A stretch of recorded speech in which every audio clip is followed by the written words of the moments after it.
Tired of the everyday routine? Ever dream of a life of romantic adventure? Want to get away from it all? We offer you Escape. Escape, designed to free you from the four walls of today for a half hour of high adventure.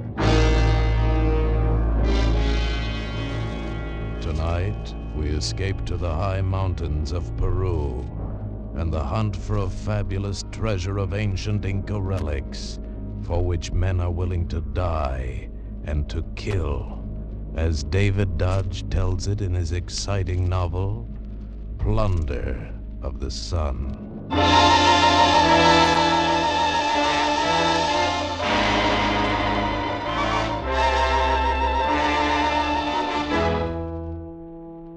Living the way I do by my wits, you get into all kinds of risky deals, but I had no idea when I took Senor Berrien's little job that it would lead me to terrible danger, to a beautiful woman, and to a fabulous buried treasure of the Incas.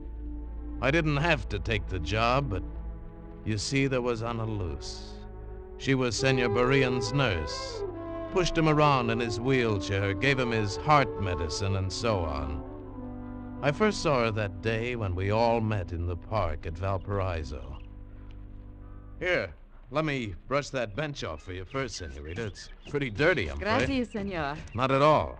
You are simpático, senor. Senor Colby, Right, Senor Berrien. Now, what can I do for you? I am told that you are a capable man, one who can be persuaded sometime to take on a delicate assignment. Is it legal? Senor Colby, I am a reputable businessman. There are, however, complications. For instance? For instance, I am going by boat back to my home in Peru. I wish to take along a small package, but this package contains an ancient Peruvian relic of great historical value. Peruvian law prohibits the export of such things, but this was smuggled out of Peru. I have come to Chile and recovered it, and I wish to return it to its rightful place in Peru. Unfortunately, however, Chilean law also prohibits its removal, and so... So you want me to smuggle it for you? Smuggle? Well, not exactly, but you see, I cannot carry it. I am too well known as a collector of such things. I will be thoroughly searched. However, you will be American tourists. You see, you would be performing a service to my country. You put it nicely, senor, but it's still smuggling if I'm caught. I shall pay you 1,000 American dollars. Oh? You will pay, not the government. I am a collector and an archaeologist. My name will be forever connected with the recovery of this relic. That is what matters to me. Well, I could see a lot of Peru on $1,000, especially if I had someone to show me around. Will the senorita be coming along? See, of course. And most grateful to you. All right. I'll do it. The worst part of the boat trip was that I wasn't supposed to be seen with Berrien or Ana Luz. The first day out, I was standing at the rail talking to one of the passengers, another American, as they came along. Yeah, it's a nice country. Lots to see in South America. Have you been to the Inca ruins in Cusco? No, I haven't gotten up that far yet. Oh, well, you'll find it... Oh, pardon me. Hmm? Well, buenos dias, Don Alfredo. Yeah. Buenos dias, senor. You're in good health, I trust? Sí, gracias. And how are you, Ana Luz? I am very well, Senor Jefferson. Gracias. Good. I hope to see you later, perhaps. Hasta luego, senor. Oh, sure. Hasta luego, Don Alfredo. Your friend seems surprised to see you here. Surprised? He almost had another heart attack, the old robber. Interesting-looking man. Who is he? Name's Berrien, Peruvian dealer in antiques. Oh, and the girl? Oh, his nurse. Even more interesting. Yes, isn't she? Tell me, are you perhaps also a dealer in antiques? Me? I'm just a tourist, like you. That was the first hint of trouble. When Berrien saw this tourist, Jefferson, his face had gone white with fear, and I knew I better keep a close eye on the man. On our last night out, trouble came. I'd been playing poker with Jefferson and some of the passengers in the smoking room. When Jefferson left, I got out of the game as soon as I could and went to my cabin. Just as I turned into the corridor, I saw a dark figure hurrying away from my door. I went into my cabin and looked around. Everything seemed all right until I noticed the catch on my suitcase had been opened. Then I knew that hurrying figure couldn't have been Jefferson. He was too tall, and only one person knew I had the package. I went out into the corridor. There was a light on in her cabin, and I entered without knocking. Oh, Senor Colby, what do you want? Ready for bed, senorita? Bathrobe, slippers? What do you have on under that? Senor Colby. Let me see. Stop it. Just as I thought, senorita. Why are you fully dressed under your robe? That is none of your business. I think it is. It was a waste of time, senorita. I carry the package on me. Oh, senor. Now suppose we go next door to Berean's cabin and tell him you're not as trustworthy as he thought. Oh, you don't... That you're trying to get the package, too. We'll let him find out why. All right, come on. He's asleep. We'll wake him up. You cannot. I have given him sleeping pills. We'll see. Come on. Take your hands off me. Let me go. Wait. Huh? That was Senor Berean's little bell. Beside his bed. There is something wrong. Now listen, Let me go. I must go to him. All right, we'll go together. Where's the light?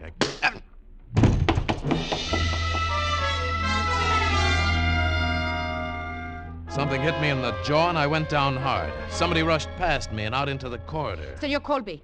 Senor Colby. Hurry, turn on the light. Huh? By the door. Something is wrong. All right. Wait a minute. Don Alfredo. Don Alfredo. Yeah. Something's wrong, all right. He's dead.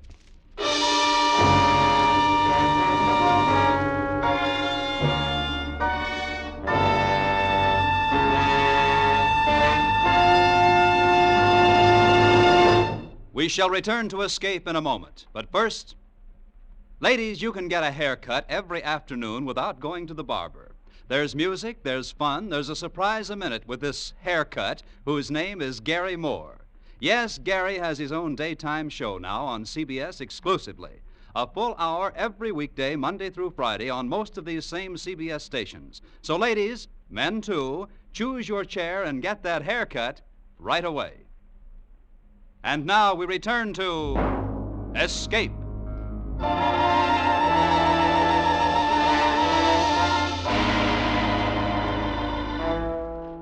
Don Alfredo Berean was dead of a heart attack, or so the authorities in Callao said. I wasn't so sure they were right, but they seemed to want as little trouble as possible. All I wanted then was my $1,000, but it looked like I was holding the bag unless I could find out what the package was and turn it into money. Soon as I was alone in my hotel room, I unwrapped it. All it contained was a tangle of little colored strings and a page of old manuscript in a language I didn't know. I could make nothing of it, so I took it to the curator of the Callao Museum.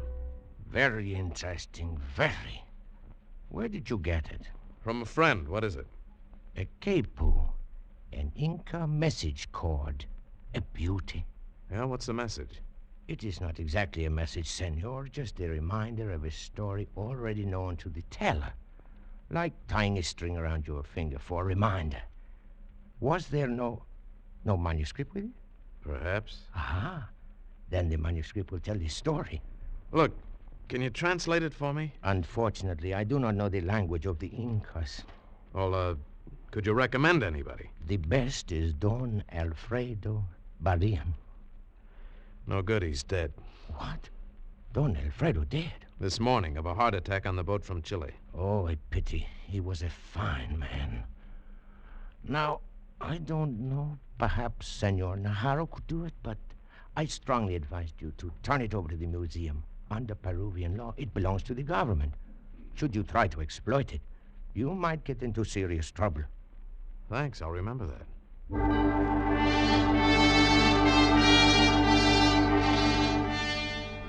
When I got back to the hotel, Anna Luce was waiting for me in the lobby. Oh, Senor Colby. Oh, Anna Luce. You come to show me the town? I have come for the package. You may give it to me now. Why, you was there? I was the closest to him. No, it's not good enough, Senorita. He obviously didn't mean for you to have it, or you wouldn't have tried to steal it from me. Well, I must have it. For me, it is a kind of ransom. With it, I may buy my freedom. Your freedom? From what? From slavery, senor. Here in Peru, we have a kind of slavery. My family was too poor to care for me, so they gave me to a rich family as a servant. I am therefore the possessor of my patron, who raised me. With this package, I can repay my debt to him and thus be free. But if Berean was your patron, it would seem that... He was not my patron. Who then? I cannot tell. Oh, please, senor. Please, you said that you would like to be my friend. Perhaps, somehow, that could be. Look, Ana Luz, I want to help you if I can. Well, then but I can't give you the package. I have to play the game my way. I'm sorry, Ana Luz. Very sorry.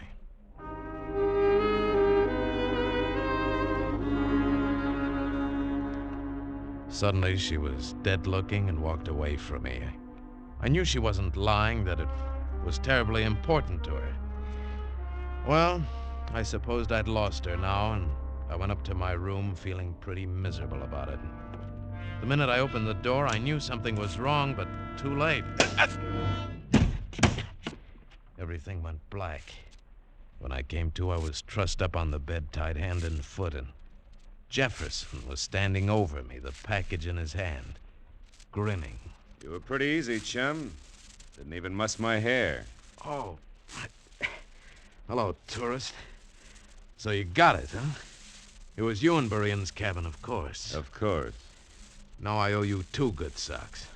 Not to mention something for Berean's murder and the loss of my commission. I didn't kill him. He was dead when I got there. So you say. So I say.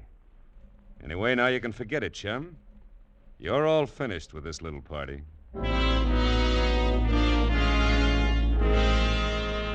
That's what he thought then.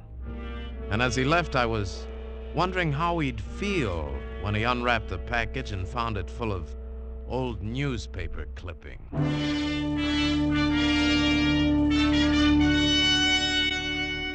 After I got untied, I went down and got the manuscript out of the hotel safe. Took it to a photography shop and had 3 blow-up prints made of it. One of these I cut up word by word and separated the words into 3 piles. One pile I took along when I went out to look up Senor Najarro. He turned out to be an old crow of a man, bald and harmless looking, but sharp. See, very interesting. These words are cut from a photograph of a manuscript, and you want me to translate them? That is hard, senor. They are out of context. It would be much easier if I could use the original or another photograph. No, we'll do it this way. Oh, senor, you do not trust me. I don't trust anybody until I see what it is. Do you want the job? Oh, it's not a job, senor. It's a pleasure. You see, I am interested. This kind of thing is my life. How soon will you have these? You come back this evening, eh? This evening, senor.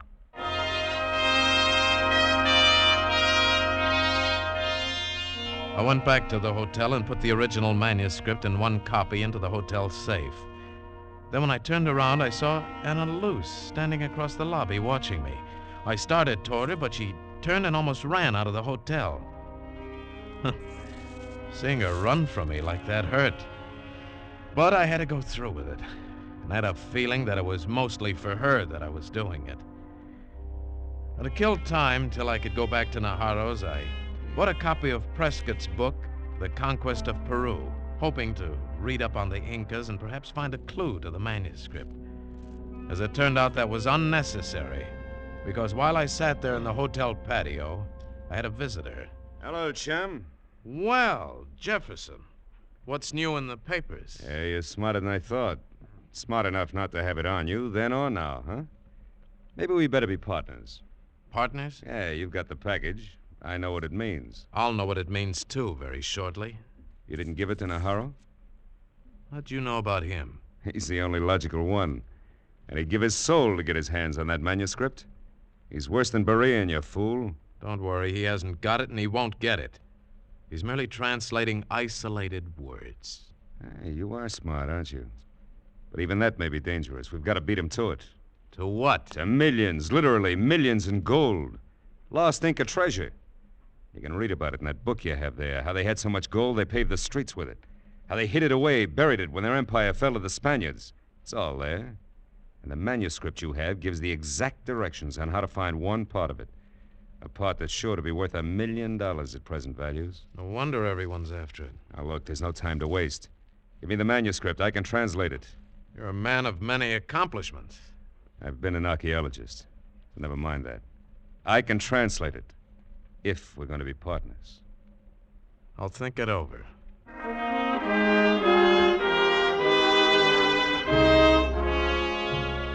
So, I had in my hands and the key to the lost treasure of the sun, a fabulous cache of small, solid gold statues from the palaces of the great Incas. Oh, it was a little breathtaking, and I was still in the clouds when I went back to Najarro's that night. It was very pleasant. He gave me the translations, took the second batch of words. I paid him with a traveler's check because he wanted American dollars.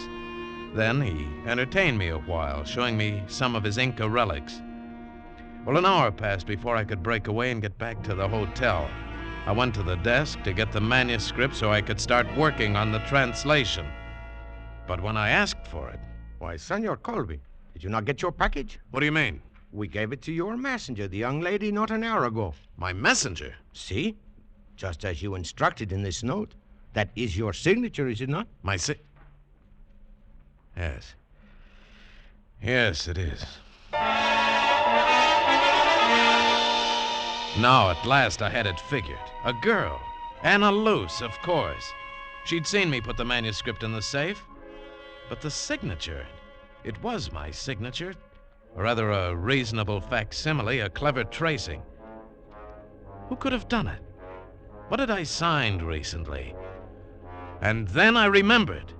The traveler's check at Najarro's. He'd asked for it, American dollars. And suddenly I knew the truth. Anna Luce in Najarro. He was her patron. It was for him all the time that she'd been trying to get it. And they'd beaten me.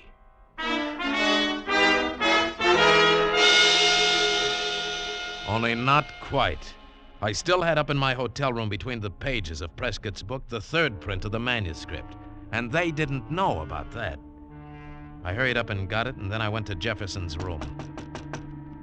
Yeah? Who is... That makes us even, Jefferson.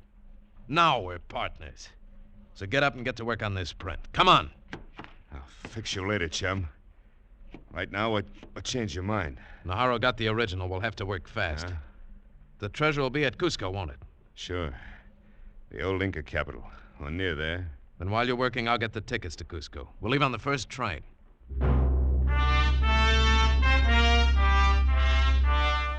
We rode all night on the mountain train to Cusco, and Jefferson sat there in the swaying coach translating. By morning, we had it. The directions to $1 million in gold, maybe more. In Cusco, we obtained burros and supplies and an Indian guide named Tasho. And by sundown, we were in the shadows of the tremendous, brooding ruins of the Inca palace. Even in ruins, it was something you'd never forget. And I got the eerie feeling that the dead Incas were watching us with hate in their eyes. Then Tasho started pacing out the directions from the manuscript, striking down the hill, out across the valley. We followed with equipment. We were looking for a certain stone. At first, we couldn't find it. An egg-shaped boulder by the side of the stream, it said. There's no stream here. Yeah. Wait a minute. That was centuries ago. Maybe since then it was made into one of these irrigation ditches. Let's look at that one over there. Maybe you're right. Come on. We finally found the boulder half buried in the hillside. Then it took us most of the night to dig around it, loosen it, and finally topple it over. It was just dawn when we got down to the last perfectly fitted stone. Hurry up. The minute it gets light, this place will be swarming with Indians coming out to work the fields. Okay, this is the last. Have Tasha lend a hand, will you? Right. Come on, Tasho. Easy now.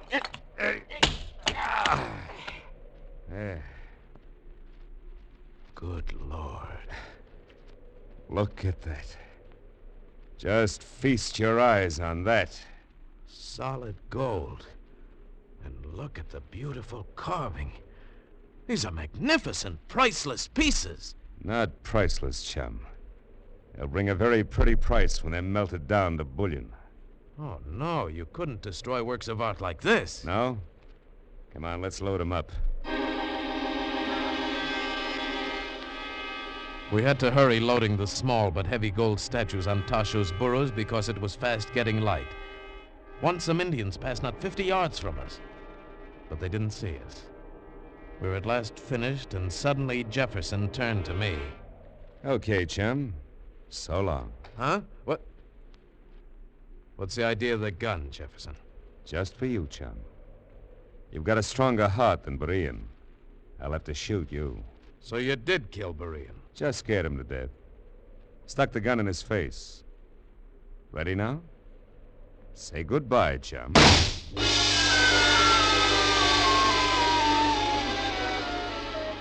It seemed like I was in a dream. I lay dreaming for an endless time. Faces came and went. I thought I saw Anna Luce, and she gave me a drink of water. And then later, much later, I woke up and saw her again. Senor Colby, can you hear me? Then I knew it was no longer a dream. She was real. And behind her stood Najarro. Senor Colby. Hello, Ana Luz. How'd you get here? Wherever it is. You are in Senor Najarro's suite at the hotel. We brought you here yesterday after the Indians found you. Thanks. How am I? You are going to be all right. Jefferson shot you, but only in the shoulder. Some Indians were nearby, and he had to run for it. So he just threw you in the pit and left you to bleed to death. And you saved my life. Well, it was not I, but the Indians who found you. Thanks anyway. And, Jefferson got away with the gold? See? Senor Colby, can you tell us anything to help us recover it? Hmm? The government offers you a big reward if you can. The government? You told them? Si. I always intended to give it to them anyway.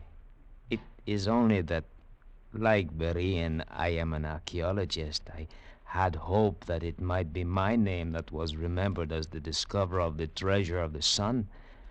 But now, can you help us, senor?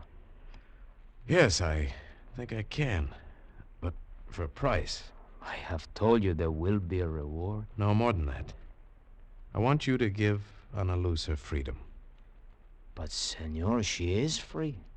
She is no longer my servant. She is like my daughter. Well, evidently she still feels an oppressive debt to you. Isn't that right, Ana Luz? See, it is. But that You see, senor? Will you release her?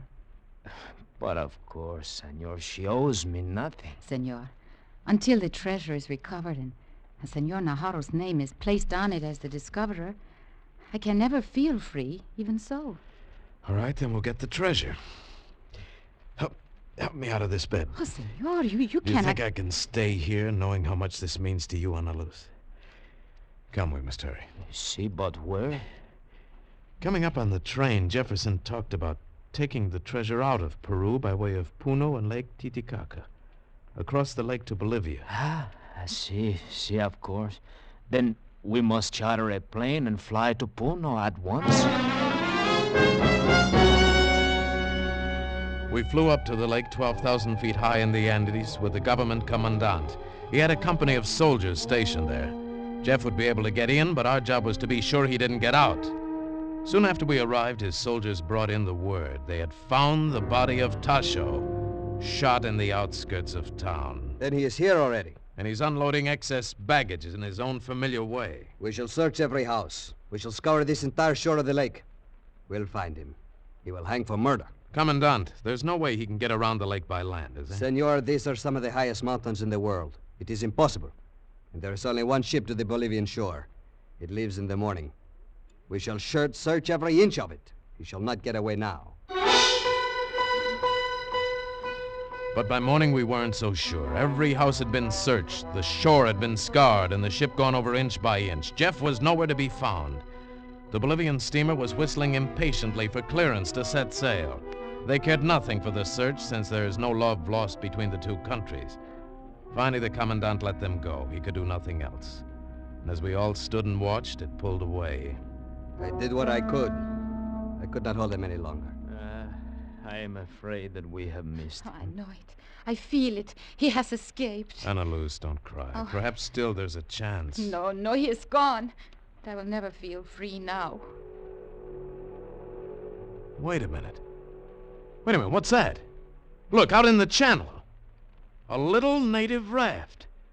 It's making for the steamer, trying to head it off in the channel. That's him! Come on! The commandant and I jumped into the police launch at the pier. It looked like a close race. If they stop. They're slowing down for him. What if he gets aboard? Will they let us have him? No, the Bolivians would only laugh at us. Then we've got to make it. We've got to. The commandant got everything he could out of the launch, but Jeff had almost reached the ship when we got there. We swung around the steamer and... Halt! Stop! Swing in between him and the boat. There! Stand where you are, Senor Jefferson. You are under arrest. And when Jefferson saw me, hate filled his eyes. The hate that's part of the gold fever. And he raised his gun and pointed it at me. It was lucky for me that the commandant was quick on the draw. Might have been me instead of Jefferson who toppled over into the water.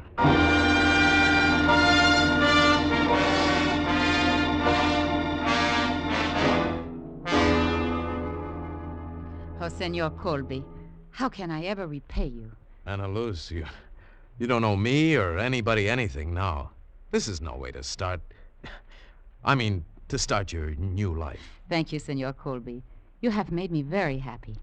I hope that we shall meet again. But, you mean you're leaving? Why? Well, I must get back to Callao and tell Carlos. Carlos? Si, the man I love. The man I may now marry. Adios, senor. Senor Colby, you are a hero. You shall have a big reward. And the people of Peru will honor you. Perhaps. But they'll fall in love with guys by the name of Carlos.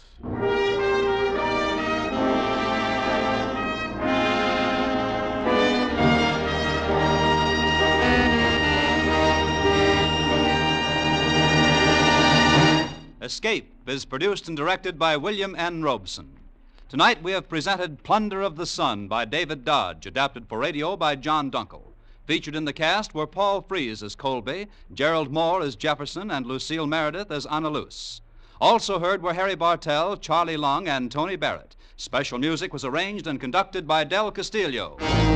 Next week... You are imprisoned in a lonely lighthouse off the steaming jungle coast of French Guiana. Your comrades, a maniac and a coward. Your captors, an army of gigantic, hunger-maddened rats. Next week, we escape to a nightmare world of terror and violence, as George Toulouse describes it in his hair-raising tale, Three Skeleton Key. Goodbye, then, until this same time next week, when once again we offer you Escape.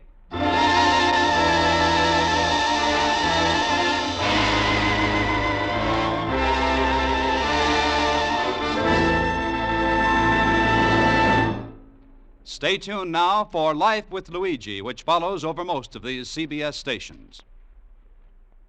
This is CBS, the Columbia Broadcasting System.